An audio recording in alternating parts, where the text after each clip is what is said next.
Hello everyone, teaching संस्थान में आप सभी का एक बार फिर से स्वागत है। कल की क्लास में हमने 1857 की क्रांति देखा था और उसके क्रांतिकारी देखे थे और दमन जिन्होंने किया, ये सभी चीज़ें हमने देख ली, जहाँ से आपके प्रश्न बनते हैं। अगर आपने नहीं देखी है तो प्लीज़ जाकर वो क्लास देख लीजिए।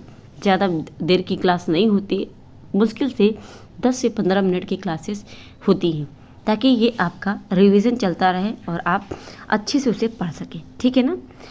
तो आज का जो टॉपिक है हमारा, भारत का राष्ट्रीय आंदोलन और स्वतंत्रता प्राप्ति, जो 1885 से लेके 1947 ईस्वी तक चला। ठीक है ना। तो इसे हम चरणबद्ध पढ़ेंगे, चरण की तरह, यानी पहला चरण, दूसरा चरण और तीसरा चरण।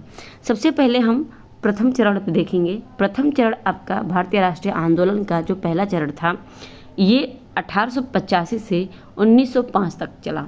ठीक है ना। 1885 से 1905 तक का जो काल है वो भारतीय राष्ट्रीय आंदोलन का प्रथम चरण के नाम से जाना जाता है। प्रथम चरण में क्या क्या हुआ ये हम देखेंगे। सबसे पहली बात तो भारतीय राष्ट्रीय कांग्रेस की स्थापना हुई कब? 1885 को। ठीक है ना। तो 1885 को भारतीय राष्ट्रीय कांग्रेस की स्थापना हुई। किसने की? A.O. ह्यूम ने। ठीक है ना।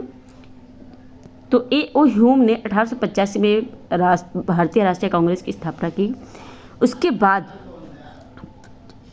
स्थापना होने के बाद इसका जो पहला अधिवेशन हुआ, ये कहाँ पर हुआ? तो ये इसका पहला अधिवेशन बम्बई है, जिसे आप इस समय मुंबई के नाम से जानते हैं।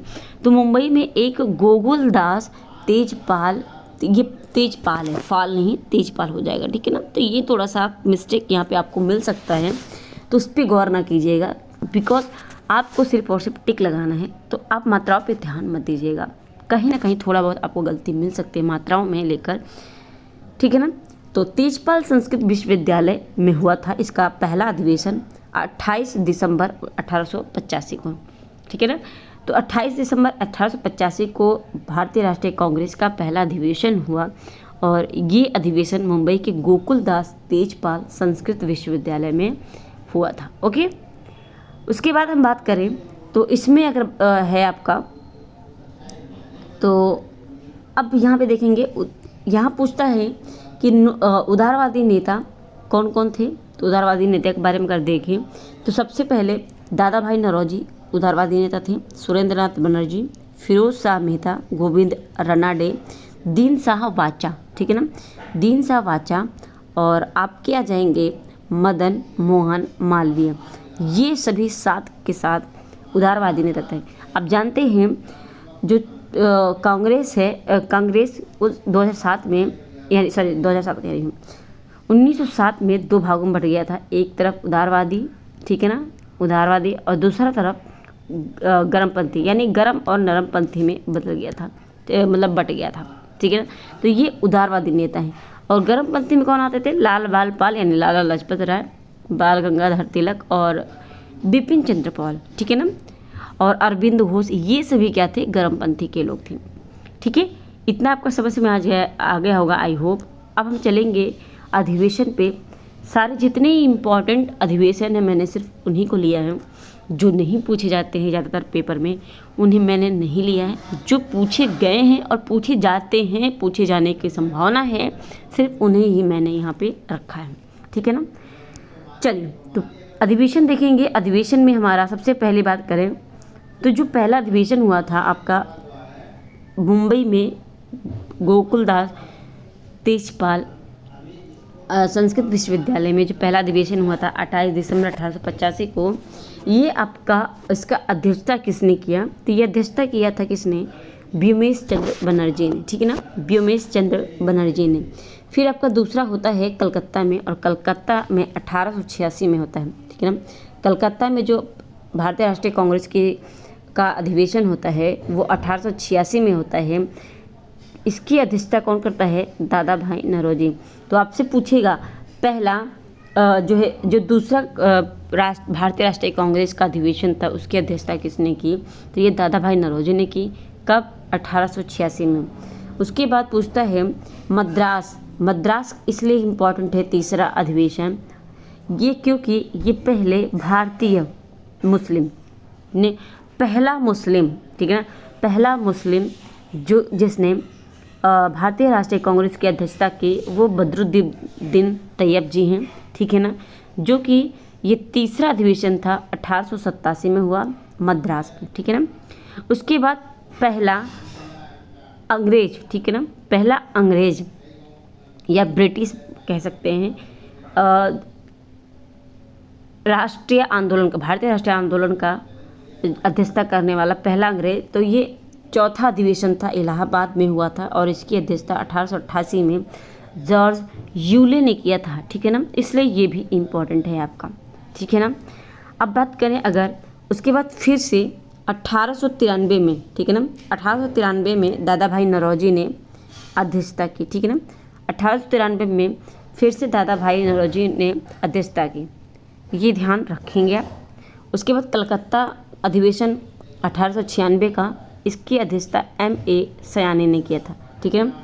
M.A. सयानी ने कलकत्ता अधिवेशन किया था। ये इसलिए इम्पोर्टेंट है क्योंकि पहली बार जो वंदे मातरम गीत है गाया गया था, ठीक है ना, तो कलकत्ता अधिवेशन में गाया गया था 1896 में और इसकी अध्यक्षता M.A. सयानी ने की थी, ठीक है ना। कलकत्ता अधिवेशन फिर से हुआ 1901 में और इसकी अध्यक्षता दीनसा वाचा ने किया था। ये इम्पोर्टेंट है आपका, ये याद रखेंगे, ठीक है ना। तो आपसे पूछ सकता है दीनसा वाचा ने कौन से वर्ष की अध्यक्षता की थी और कहाँ पर की थी, तो भारतीय राष्ट्रीय कांग्रेस की अध्यक्षता कलकत्ता 1901 का जो अधिवेशन हुआ, इसकी अध्यक्षता दीनसा वाचा ने की, ठीक है ना। उसके बाद आपका आता है बनारस, ठीक है ना। भारतीय राष्ट्रीय कांग्रेस का 1905 का जो अधिवेशन हुआ वो बनारस में हुआ और इसकी अध्यक्षता गोपाल कृष्ण गोखले ने किया था। और ये इसलिए इम्पॉर्टेंट है क्योंकि इन्होंने जो है इसी टाइम पे बात करूँ मैं तो जो है इन्होंने एक सर्वेंट ऑफ इंडिया सोसाइटी की स्थापना भी की थी और इसके अलावा ये गांधी जी के राजनीतिक गुरु भी थे, ठीक है ना, तो इसलिए ये इम्पोर्टेंट है। और इस समय में ही कर्जन जो कर्जन था उसके द्वारा बंगाल विभाजन का घोषणा भी किया गया था, ठीक है ना, तो इसलिए इम्पोर्टेंट है।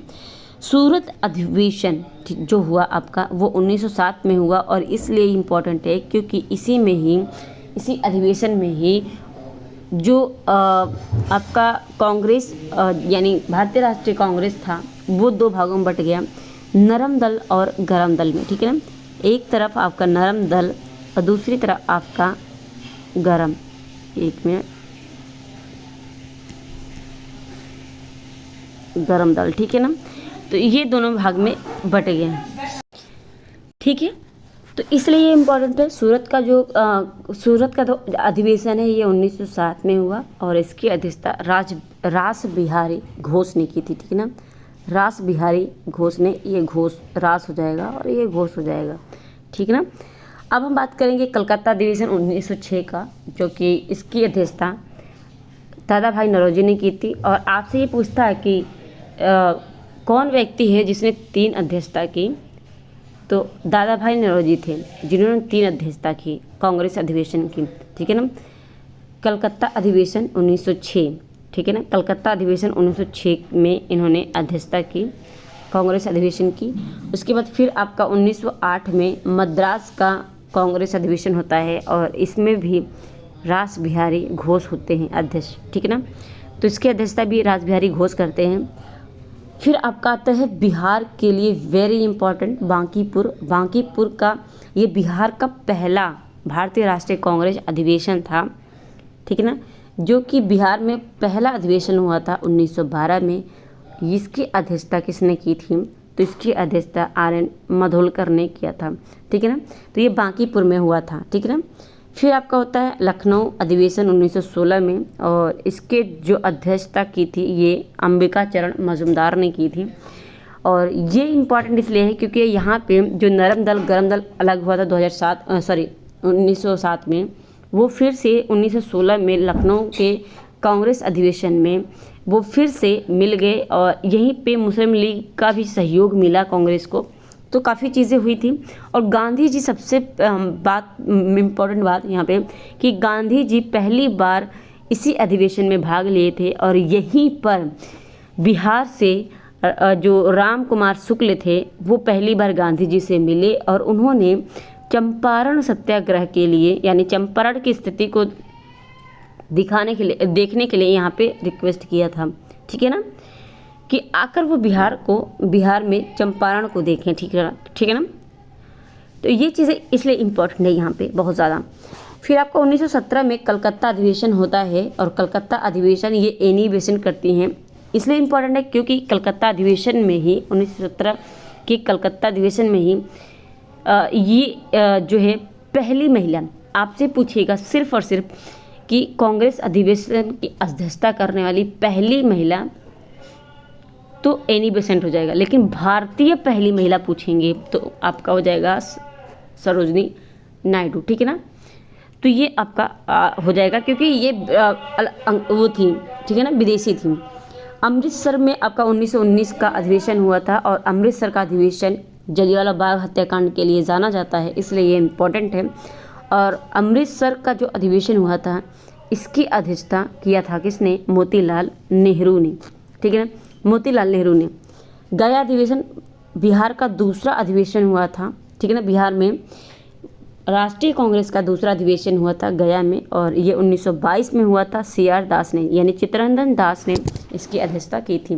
तो बिहार में 3 अधिवेशन हुए थे, ठीक है ना, 1912, 1922 और एक आपको और आगे मिल जाएगा, ठीक है ना।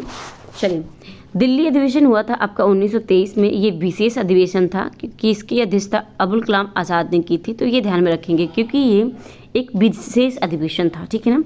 तो दिल्ली विशेष अधिवेशन 1923 की जो क्या कहते हैं अधिवेशन हुआ, इसकी अध्यक्षता अबुल कलाम आज़ाद ने की थी, ठीक है ना। और आज मेरे मुंह में बार बार 2000 आ रहा है। कानपुर अधिवेशन जो हुआ आपका ये 1925 में हुआ और इसकी अध्यक्षता सरोजनी नायडू ने की थी। तो सबसे पहली महिला जिन्होंने कांग्रेस अधिवेशन की, भारतीय महिला जिन्होंने कांग्रेस अधिवेशन की अध्यक्षता की तो वो सरोजनी नायडू हो जाएंगी। लेकिन प्रथम महिला कांग्रेस अधिवेशन की अध्यक्षता करने वाली तो सरोजनी जो आपकी एनी बेसेंट हो जाएंगी। भारतीय अगर लग जाता है तो आपका सरोजनी नायडू हो जाएगा, ठीक है ना। लाहौर अधिवेशन ये 1928 में हुआ था और इसकी अध्यक्षता पंडित जवाहरलाल नेहरू ने की थी। प्रथम बार पूर्ण स्वराज की मांग यहीं पे रखी गई थी, ठीक है ना। तो लाहौर अधिवेशन इसलिए इम्पोर्टेंट है आपका 1928 का। कराची अधिवेशन 1931 में हुआ था और इसकी अध्यक्षता वल्लभ भाई पटेल ने की थी, ठीक है ना। कराची अधिवेशन की अध्यक्षता वल्लभ भाई पटेल ने 1931 में की थी, ये याद रखेंगे आप। उसके बाद बम्बई की जो राष्ट्रीय अधिवेशन हुआ कांग्रेस का ये 1934 में हुआ और इसकी अध्यक्षता राजेंद्र प्रसाद ने की थी, ये इम्पॉर्टेंट है, ध्यान में रखेंगे। फिर आपका होता है 1936 में दोबारा लखनऊ अधिवेशन यानी लखनऊ का कांग्रेस अधिवेशन, इसकी अध्यक्षता पंडित जवाहरलाल नेहरू करते हैं, ठीक है ना, पंडित जवाहरलाल नेहरू करते हैं। हरिपुरा अधिवेशन 1938 में होता है और इसकी अध्यक्षता सुभाष चंद्र बोस जी करते हैं, ठीक है ना। उसके बाद फिर त्रिपुरा की अधिवेशन होता है और त्रिपुरा में 1939 यानी 1939 के जो अधिवेशन हुआ इसकी अध्यक्षता सुभाष चंद्र बोस ने ही की थी। तो 1938 की हरिपुरा अधिवेशन और 1939 की त्रिपुरा अधिवेशन ये दोनों ही सुभाष चंद्र बोस के द्वारा किया गया था इसकी अध्यक्षता। लेकिन त्रिपुरा अधिवेशन में ही जो है सुभाष चंद्र बोस जी अपना इस्तीफा दे देते हैं, ठीक है ना। फिर आपका आता है रायगढ़। अब ये आपका रायगढ़ का अधिवेशन होता है 1940 में, ठीक है ना। उस टाइम पे जिस टाइम पे ये अधिवेशन हुआ उस टाइम पे बिहार और झारखंड एक ही था, ठीक है ना, बिहार और झारखंड एक ही था। तो उस टाइम पे ये बिहार का तीसरा अधिवेशन था और ये रायगढ़ में हुआ। अब प्रेजेंट टाइम में झारखंड में है। तो 1940 में और अबुल कलाम आज़ाद यहीं पे इसकी अध्यक्षता करते हैं, ठीक है ना, 1940 में। और 1940 से 46 तक, ठीक है ना, लगातार 6 साल तक अबुल कलाम आज़ाद ने ही इसकी अध्यक्षता की, ठीक है ना।